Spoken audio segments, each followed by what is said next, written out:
All right, let's just get one thing straight.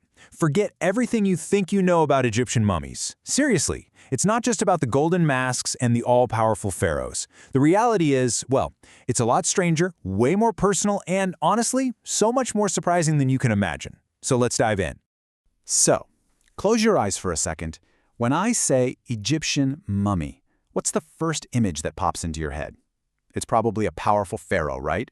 All wrapped up in linen, lying inside a shiny golden sarcophagus. You know, that classic King Tut image. It's what we all think of first. But hold that thought, because we're about to flip it on its head. The truth is, mummification in ancient Egypt was so much bigger than that. It was a practice that stretched way beyond just the royal tombs. It was for the rich, sure, but also for the poor, the revered, and the completely ordinary. And, as we're about to see, it wasn't even just for humans. And that brings us to our first stop, which is maybe the most surprising of all.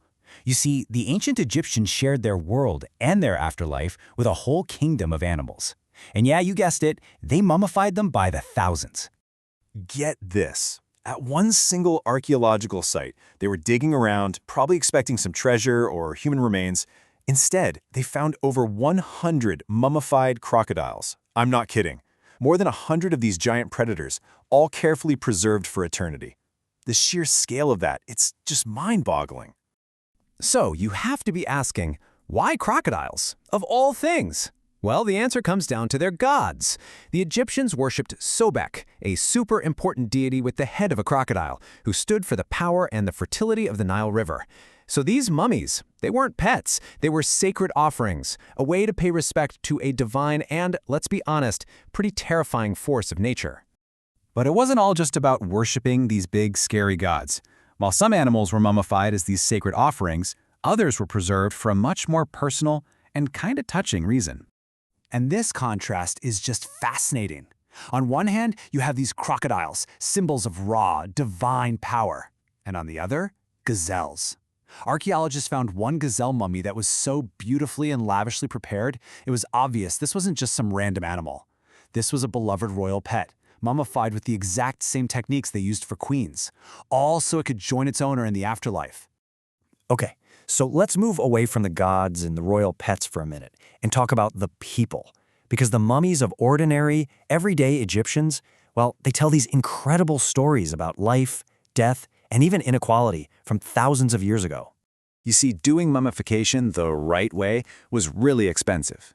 The best method used this pricey plant-based resin to protect the body from decay, but only the super rich, the elite, could afford that kind of treatment.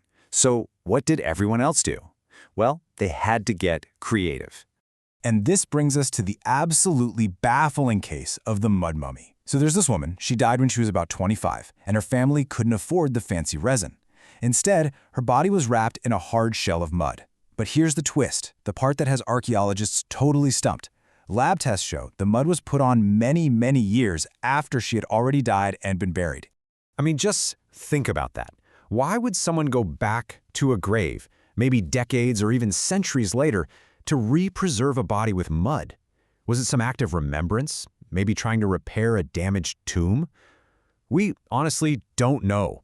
It remains a complete mystery, a question mark just hanging there in the past. And the surprises just keep on coming. At this site called Deir al-Medina, archaeologists made a discovery that was a total game changer: mummies with tattoos. This was a first. They found 7 women whose skin was covered in these intricate designs. One of them had over 30 distinct tattoos all over her body. So, who were these women? The leading theory is pretty amazing. It connects their body art directly to their life's work. You know how the Egyptians were masters of decorating tombs?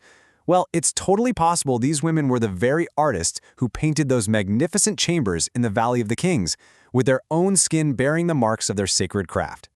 But hey, it wasn't just the common folk who had these strange stories. Even the most famous royal mummies, the ones you've heard of, have these bizarre secrets that you have almost certainly never heard before. So let me introduce you to Lady Rai. She lived over 3,500 years ago, and she was a nurse to royalty.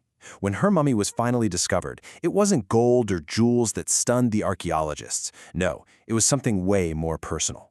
It was her hair. After 3,550 years, Lady Rai's hair was so perfectly preserved that it looked almost fresh.